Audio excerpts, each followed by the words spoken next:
Hello दोस्तों, स्वागत है आपका प्रयास चैरिटेबल फाउंडेशन में। इस वीडियो में हम बात करने वाले हैं चैप्टर 14 के पार्ट 2 के बारे में। ओके, महादेवी वर्मा। तो हमने पार्ट 1 में क्या देखा था कि जो महादेवी वर्मा है उनकी लाक्षणिकता क्या है कि वो प्रकृति के सौंदर्य को व्यक्तिगत भावनाओं के साथ वो कंपेयर कर सकती है। ठीक है, तो उसमें हमने देखा था कि बादल और बारिश के बारे में। ठीक है, जो बादल में पानी भरा है वर्षा का, उसके साथ वो अपने जीवन को कैसे कंपेयर कर रही है वो हमने देखा था। अभी इस वीडियो में हम आगे देखेंगे कि कविता क्या है। शुरू करते हैं। पथ को न मलिन करना आना, पद चिन्ह न दे जाता जाना, सुधी मेरे आगम की जग में सुख की सिरहन हो अंत खिली। विस्तृत नभ का कोई कोना, मेरा न कभी अपना होना, परिचय इतना इतिहास यही, उमड़ी कल थी मिट आज चली। तो अंश 3 क्या बोल रहा है कि पूर्व पंक्तियों में बदली ने अपने घुमड़ने और बरसने की चर्चा करी थी, राइट। तो अब वह बरसने के बाद की प्रभाव की कल्पना करती है। बादल पहले गरजते हैं, पूरा पानी भरा हुआ है उसमें, तो यानी पहले घुमड़ रहे, फिर वो बरसने लगे और उसके बाद क्या प्रभाव पड़ता है उसके बारे में है। ठीक है, अंश 3 में तो बदली कहती है कि न तो मेरे आगमन से मार्ग गंदा होता है, न चले जाने के बाद कोई पद चिन्ह शेष रह जाते हैं। ठीक है, यहाँ बदली के मार्ग की बात है और इसका मार्ग है धरती नहीं, आकाश मार्ग है। ओके, पर उस पर तो न तो बादलों के बरसने की कोई गंदगी दिखाई पड़ती है और न ही उनके चले जाने के बाद कोई चिन्ह शेष रह जाता है। यानी कि बोल क्या रहा है कि बादल से जब बारिश बरसती है, ठीक है, तो उसका धरती पर आने का मार्ग क्या है? आकाश। ठीक है, आकाश ही उसका मार्ग हुआ, तो आकाश में से होके वो धरती पर आती है। ओके, तो उसका मार्ग जो आकाश है, जब बादल बरसता है तो ना ही उसका मार्ग गंदा होता है, नहीं होता ना, और ना ही उसके चले जाने से कोई चिन्ह शेष बचता है।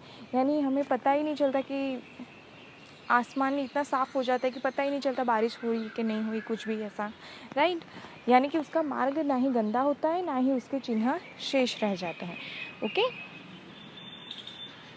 आकाश मार्ग में वे कोई चिन्ह नहीं छोड़ जाते, वे जैसे आते हैं बरस कर वैसे ही चले भी जाते हैं। जो कुछ शेष रह जाती है वो है उनकी आगमन की स्मृतियाँ। ठीक है, तो बाकी क्या रहता है जब बारिश पड़ती है? ना ही चिन्ह शेष बचते हैं, ना कुछ और। तो बाकी क्या रहता है? तो बाकी क्या रहता है कि आगमन की स्मृतियाँ, यानी कि जो आ रही थी उसकी यादें बाकी रह जाती हैं। ये स्मृतियाँ अथवा यादें कैसी हो सकती हैं, आप बता सकते हैं? वे सुख भरी है और उन पर विचार तन मन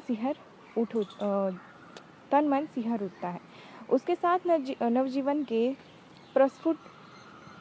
प्रस्फुटन और विस्तार की सुविधाएं हैं जो सुख की सिरहन देती है। यही जीवन खेतों, मैदान और वनों में हरियाली के रूप में दिखाई पड़ रहा है, जो वर्षा के आगमन की, उसके उपकार की याद दिलाता है, राइट। तो जब बारिश हो जाने के बाद क्या होता है, हर जगह हरियाली छा जाती है ना। तो उसके चले जाने के बाद शेष क्या बचता है? बारिश के चले जाने के बाद शेष क्या बचता है कि उसकी यादें शेष बच जाती है। जब हम उन हरे उपवन को, जंगल को देखते हैं, अपने आसपास की हरियाली को देखते हैं, तो हम बारिश को याद करते हैं, राइट।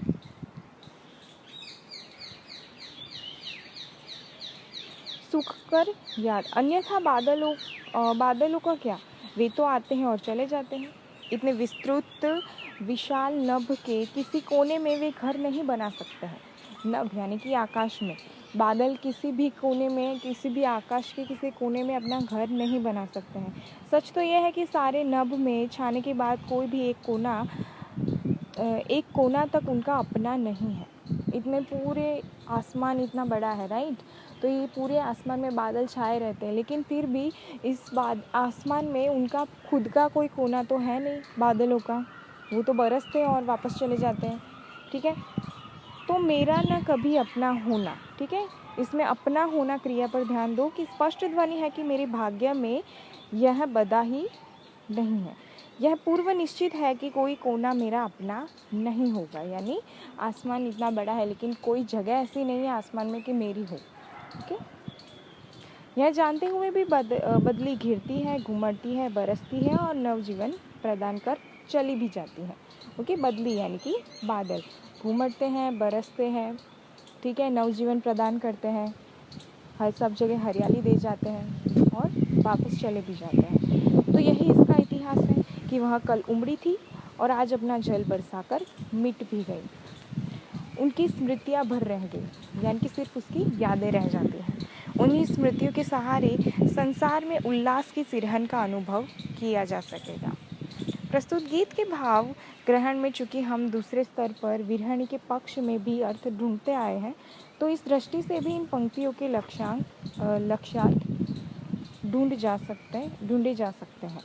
कवयित्री मानो कह रही है कि संसार में उसके आने या चले जाने से कोई विशेष अंतर नहीं पड़ता।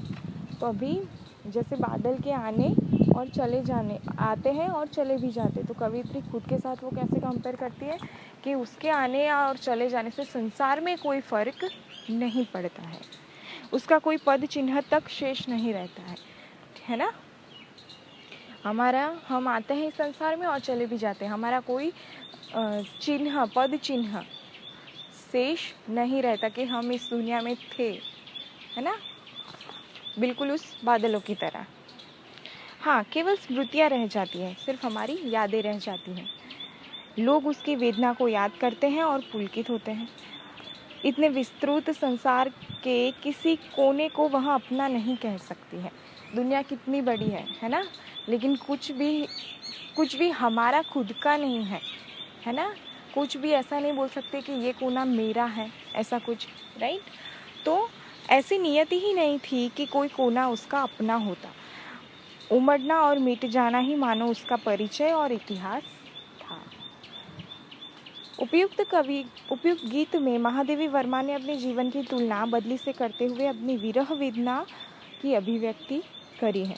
महादेवी की करुणा और उसकी अभिव्यक्ति यहाँ अपने चरमोत्कर्ष पर है। कवयित्री ने सुख की सिरहन को अंत खिली काव्य पंक्ति के द्वारा स्वयं की अमरता की ओर संकेत किया है। ओके, ये याद रखना। निराशावादी दृष्टिकोण और जीवन के प्रति अनास्था का स्वर गीत के अंतिम अंश में मुखरित हो उठा है। इन पंक्तियों में महादेवी जी ने मानव जीवन की वस्तुस्थिति का चित्रण किया है। वस्तुतः मानव जीवन क्षणिक है और चिरस्थायी नहीं है। मानव जीवन क्या है? हमारा क्षणिक, पल भर के लिए हम इस दुनिया में आते हैं, ठीक है। जो आज है वो कल नहीं होगा। अतः मानव जीवन का यही परिचय और इतिहास है कि वह आज है किंतु कल नहीं होगा। कुछ भी हम बोलते हैं कि कुछ भी हमेशा नहीं रहता, तो सेम हमारा भी है। हम भी कहाँ हमेशा रहते हैं ना, कि सब हमारे जाने का टाइम भी निश्चित होता है, राइट। शुद्ध खड़ी बोली हिंदी संपूर्ण गीत में सरल रूप से प्रयुक्त हुई है। गीत में रूपक, उपमा, पुनरुक्ति, प्रकाश और अनुप्रास आदि अलंकारों की छटा जहाँ तहाँ दिखाई पड़ती है। अभी आप सबको इन सारे अलंकारों के बारे में पता है, ठीक है। तो आप खुद से एक बार ट्राई करना कि एक बार कविता देखना और देखना कि कहाँ अनुप्रास है, कहाँ रूपक दिया गया है ना, तो आपको ज़्यादा समझ में आएगा। फिर है कि वियोग, श्रृंगार और लक्षणा शब्द शक्ति का प्रयोग किया गया है। ओके।